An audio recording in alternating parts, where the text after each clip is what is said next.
औज़ुबिल्लाहि मिनश्शैतानिर्रजीम बिस्मिल्लाहिर्रहमानिर्रहीम। अस्सलाम वालेकुम नाज़रीन, प्रोग्राम हालात हाज़रा में मैं हूं आपका मेज़बान सुहेल मुग़ल और हमारे साथ मौजूद हैं आज़ाद कश्मीर के सीनियर साफ़ी तज़कियाकार जनाब जावेद इकबाल हाशमी।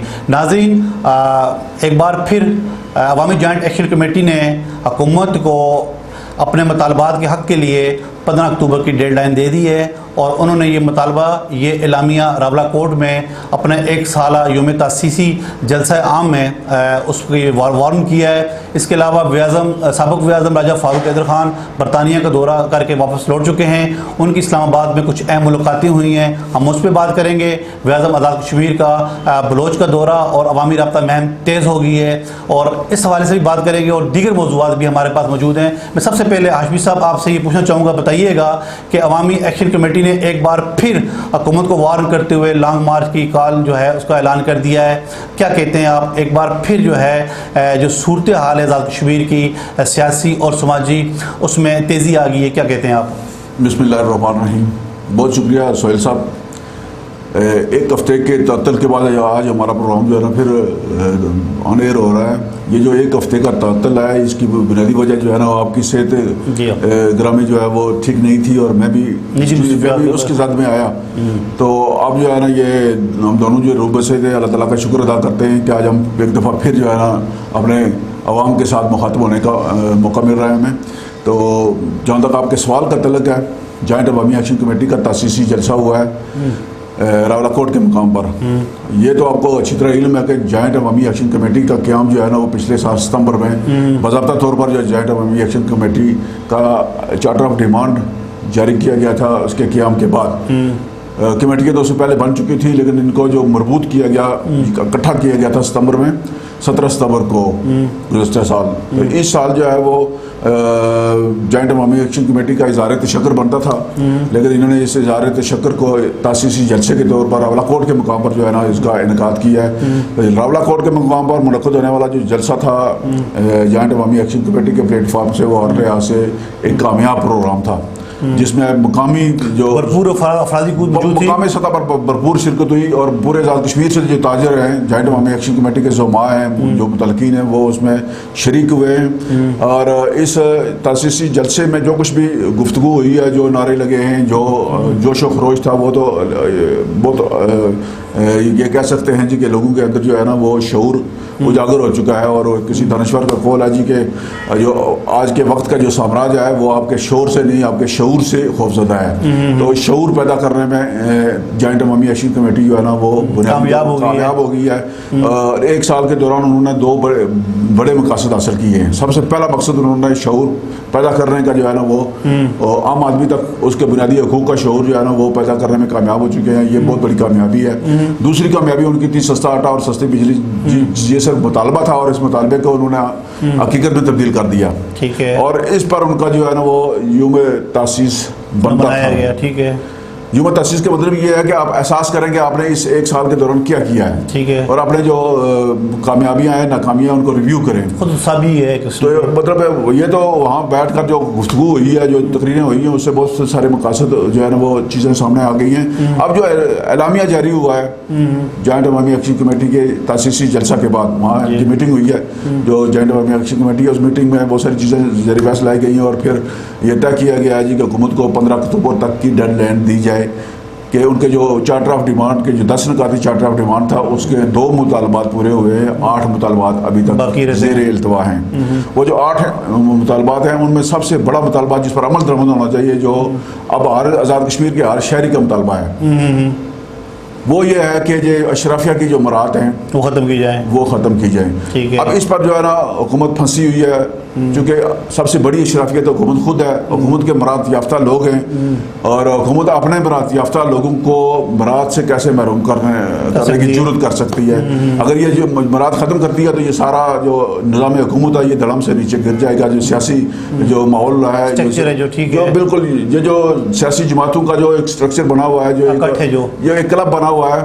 ये मजमूई तौर पर जो है ना आज़ाद कश्मीर के निज़ाम हुकूमत से, आज़ाद कश्मीर के कौमी ख़जाने से और इस निज़ाम से जो है ना 500 के लगभग लोग जो हैं वो मुस्तफ़ीद हो रहे हैं, जिनमें सियासतदान भी हैं, जिनमें कहने का मतलब पूरा क्लब खौफजदा है इस मुतालबे से। जी जी, वो बंदा ज़ाहिर है जिसको मुफ्त में मुराद मिल रही है वो तो खौफजदा होगा ना, वो इसकी मुखालफत करेगा। और ये जॉइंट अवामी एक्शन कमेटी का ये मुतालबा है, ये हर लिहाज से बर वक्त दुरुस्त और अवामी जज्बात और तवक्कात और एहसासात की तर्जुमानी करता है। आशिम साहब एक और मुतालबा बड़ा है, उनका अहमियत का अमल है। वो कहते हैं कि तहरीक के दौरान जिन लोगों के खिलाफ FIR चाक हुई थी, हुकूमत ने वादा किया था कि FIR जो है वो ख़त्म की जाएंगी, वो भी उनका एक जेन्युइन मुतालबा था, उसमें भी कोई पेशरफ्त हुई है?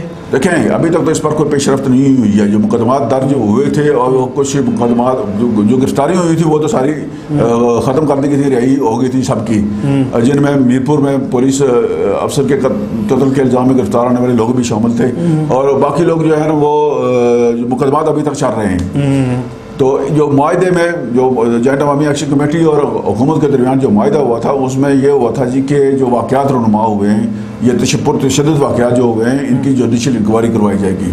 वो जुडिशल कमीशन आज दिन तक नहीं बन सका और जुडिशल कमीशन जब तक नहीं बनता या JIT नहीं बनती उस वक्त तक असल हक़ाइक़ जो है ना वो सामने नहीं आ सकते और कौन कौन मुलव्वस है, किस किस की राय ली जाए इस सारे लॉन्ग मार्च की कामयाबी में, या जो जानों का नुकसान हुआ या जो माली नुकसान हुआ वो उसका ज़िम्मेदार कौन है। आज भी इसकी ज़रूरत मौजूद है कि 8 मई से 13 मई तक के जो वाक़यात हैं पूरे आज़ाद कश्मीर में उनकी तहकीकात होनी चाहिए। वो जुडिशल कमीशन के सबसे गैर जानबदार फोरम होगा। अगर हुकूमत ये बना देती है तो हुकूमत की जानिब से जुडिशल कमीशन ना बनाना ये बदनीति जाहिर करता है कि हुकूमत खुद इसमें मुलव्वस रही है बहुत सारे वाक़यात में। अगर हुकूमत का दामन साफ़ है, वज़ीर आज़म साहब का दामन साफ़ है, तो फिर वो जुडिशल कमीशन का क्या मामलों में लाएँ और ज़िम्मेदारान का तयन करें, उसकी रिपोर्ट जो सामने आती है उस पर अमल दरामद करें। जब वो कमीशन ही नहीं बना रहे तो इसका मतलब यह है कि हुकूमत का अपना दामन साफ। अच्छा आशिम साहब ये बताइएगा, आपने शोर की बेदारी की बात की तो कहीं कहीं से ये वाज़ेह भी सुनाई दे रही हैं कि जो हमारे असम्बली में बैठे हुए रिप्रेजेंटेटिव हैं इनको आने वाले इंतख़ाबात में शदीद अवामी मुज़ामत का सामना करना पड़ेगा। ये बात तो अंडरस्टूड है, लेकिन ये बताइएगा कि ये आवाज़ें भी सुनाई दे रही हैं, ये जो अवामी जॉइंट एक्शन कमेटी है, अवामी मुतालबा ये ज़ोर पकड़ रहा है कि ये जो लोग हैं अब ये सियासी जमात की तरफ जाएँ और कोशिश करें कि आने वाले इंतख़ाबात में वो हिस्सा लें और असम्बली में जाके जो अपना रोल प्ले करें। ऐसा पॉसिबल हो सकता है? सोहेल साहब एक बात तो हकीकत है जिसको तस्लीम किया जाना चाहिए। कोई अगर नहीं मानता, नहीं तस्लीम करता तो ये उसकी अपनी मर्जी है कि जॉइंट अवामी एक्शन कमेटी इस वक्त आज़ाद कश्मीर की सबसे पॉपुलर फोरम है, हकीकत बन गई है। ये एक जिंदा हकीकत है कि लोगों का एतमाद जॉइंट अवामी एक्शन कमेटी पर बहाल है। बहाल क्या मतलब एतमाद है ही उन पर। सियासी जमातें अवाम उनकी पुष्ट पे खड़े हैं, सियासी जमातें अवाम का एतमाद खो चुकी है। जो सो कॉल्ड मेंबरान असम्बली जो मुंतखब नुमाइंदा होने के दावेदार हैं उनको अवामी तायद व हमायत हासिल नहीं है। देखें, सियासी जमातें बनती हैं बुनियादी अवाम के बुनियादी हकूक़ के उसूल और उनके तहफ़्फ़ुज़ के लिए। हर जमात सियासी जमात का ये मंशूर होता है। तो जब ये बुनियादी हकूक़ की बात आई, बुनियादी मिसाइल के हल की बात आई तो सियासी जमातें खामोशी से बैठ गई।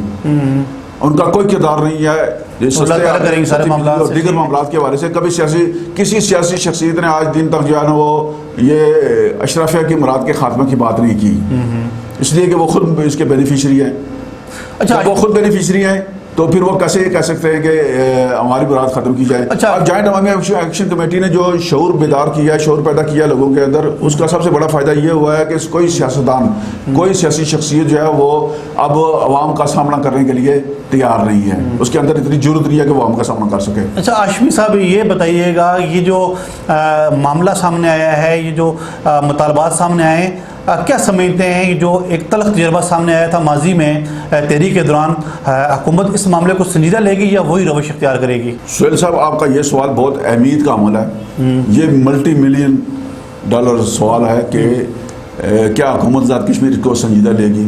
अगर आप थोड़ा सा इसके जो पस मंज़र और पेश मंज़र की तरफ जाएं तो ये नताइज सामने आते हैं कि हुकूमत आज़ाद कश्मीर जो है वो किसी न किसी तरह ये चाहती है कि ये जो जॉइंट अवामी एक्शन कमेटी है ये अपनी सरगर्मी जारी रखे।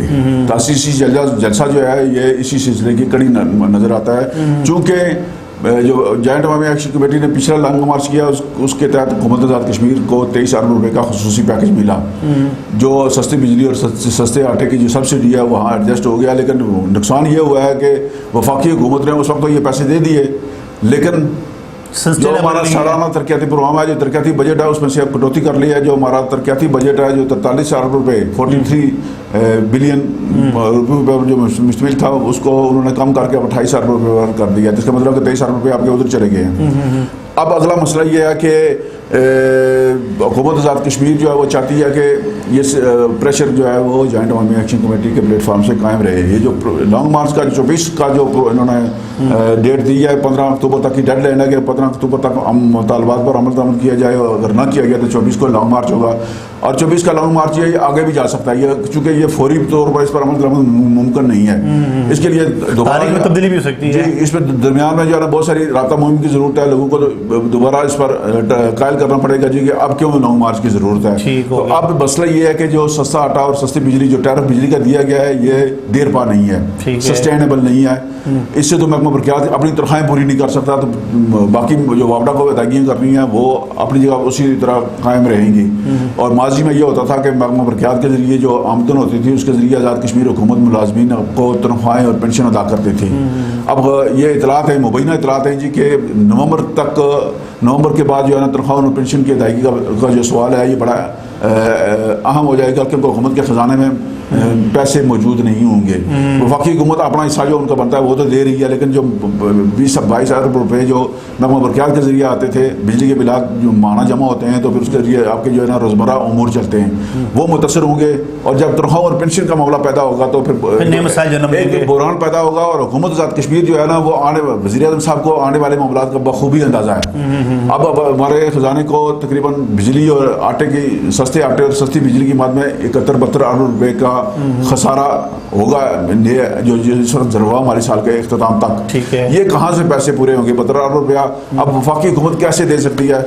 आपने एक तजर्बा किया, एक लॉन्ग मार्च करवाया, उस लॉन्ग मार्च के नतीजे में आपको 23 अरब रुपये मिले, और अब ये 71-72 अरब रुपये हैं, ये कैसे मिल सकते हैं? ये लॉन्ग मार्च से आगे की बात है। ठीक हो गया। आजमी साहब चलते हैं सियासी अमूर की तरफ। ये बताइएगा कि साबिक़ वज़ीर-ए-आज़म राजा फ़ारूक हैदर ख़ान जो हैं वो बरतानिया का दौरा मुकम्मल करके पिछले दिनों वापस आ गए, और आते ही उन्होंने इस्लामाबाद में कुछ अहम शख्सियात से मुलाकातें की हैं। क्या इत्तलात हैं आपके पास? राजा फ़ारूक हैदर ख़ान साहब जो है वो बरतानिया में निजी दौरे पर गए थे बज़ाहिर। जाने से पहले उन्होंने इस्लामाबाद में कुछ अपनी जमात के लोगों से और कुछ दीगर लोगों से बहुत अहम नीयत की मुलाकातें की थी और कोई एजेंडा तय किया था। और बरतानिया से वापस आने के बाद जो है ना उन्होंने वो सिलसिला वहाँ से ही शुरू किया है, जहाँ से उन्होंने जाते हुए जो चीज़ें तय की थी वापस आकर वहाँ ही उन चीज़ों को रिव्यू किया है। और इस्लामाबाद में उनकी जो है ना बहुत अहमियत की अमल मुलाकातें हुई हैं। मुस्लिम लीग नून की अंदरूनी सियासत को अगर देखा जाए तो फ़ारूक हैदर की सरगर्मियाँ बहुत अहमियत की अमल हैं। फ़ारूक हैदर साहब जो है ना वो इस्लामाबाद में सेक्रेटरी जनरल पाकिस्तान मुस्लिम लीग नून जो है वो एहसन इकबाल साहब से और राजा ज़फ़रुल हक साहब जो है वो मुस्लिम लीग नून की सियासत में आज भी उनका बहुत एहतराम है, बहुत भी ही उनकी राय को अहमियत दी जाती है। उनका एहतराम जो है ना उसमें कोई फ़र्क नहीं आया है। वो बुजुर्ग ज़रूर हुए हैं लेकिन उनकी अहमियत में कोई कमी वाक़या नहीं हुई है। इस तरह वो वज़ीर अमूर कश्मीर से भी मिले हैं उन्होंने। फिर उसके अलावा मुस्लिम लीग नून की जो अपनी क़यादत है, रियासती क़यादत है, उसके साथ भी उन्होंने मशावरत की है।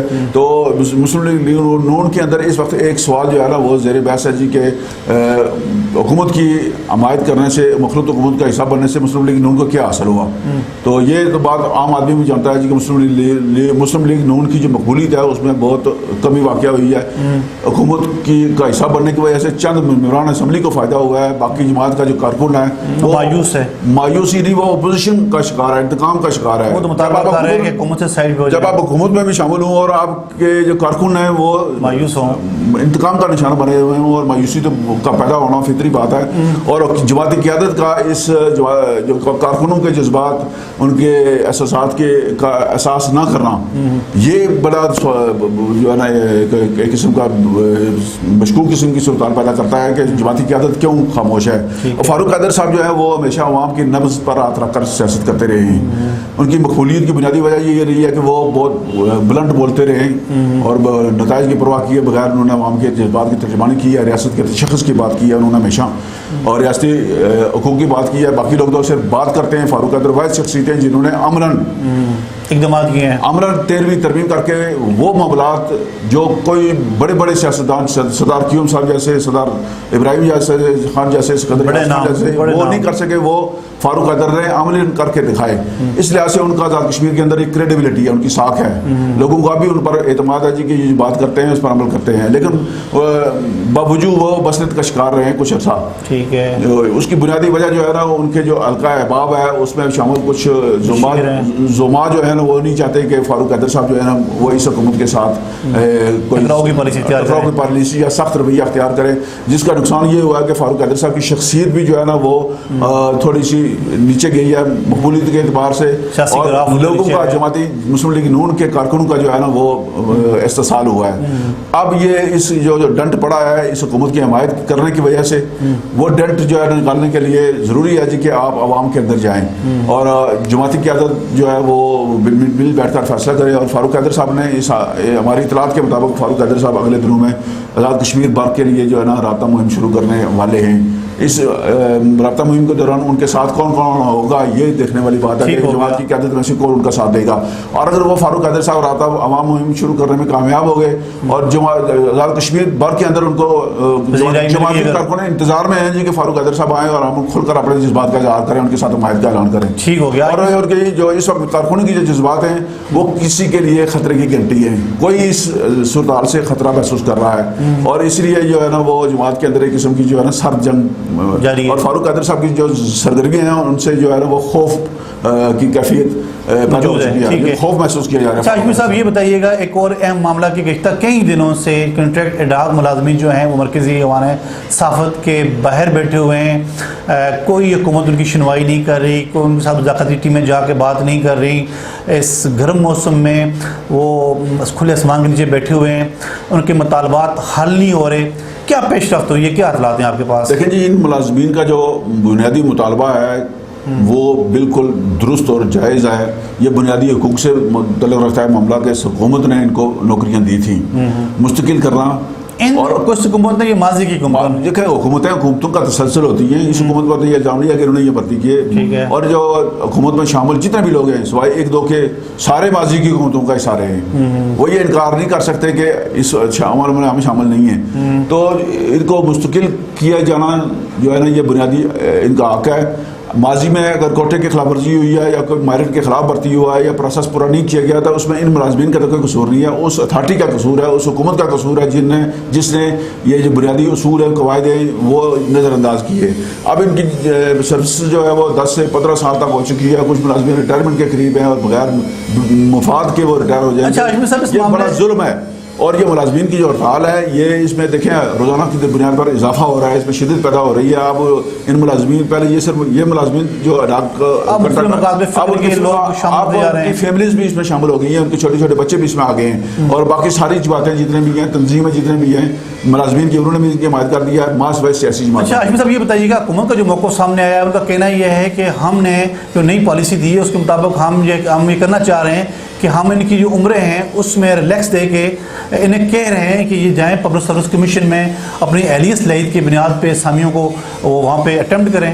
देखिए इनके हुकूमत के इस तरह कहने से तो कुछ नहीं होगा। हुकूमत कोई ब्लैक एंड वाइट में कोई चीज़ जारी करे ना, कोई नोटिफिकेशन जारी करे, पब्लिक सर्विस कमीशन में इनकी असामियाँ मुश्तहिर करे जो जरीदा हैं, जो गैर जरीदा है उनके लिए पब्लिक सर्विस कमीशन की जरूरत नहीं है, एक स्पेशल कमेटी बना दें जो केस टू केस जायजा ले और जो लोग उस मैयार पर पूरा उतरते हैं उनको मुस्तकिल करते हैं। और मुस्लिम लीग नून ने यही एक्ट बनाया था 2021 में जी के ये जो मुलाजमीन हैं जिनकी कम अज़ कम मुलाजमत 5 साल है या इससे ज़्यादा है उनको केस टू केस जायजा लेगा, हाशमी साहब इजाज़ अथॉरिटी के जरिए इनको जो है मुस्तकिल किया जाए। लेकिन तहरीक इंसाफ ने बरसरे इक़्तिदार आते ही सिर्फ इस बुनियाद पर इनको फारग ये कानूनी कलदम करार दे दिया जी कि ये जो मामला है ये क्रेडिट मुस्लिम लीग नून को ना जाए।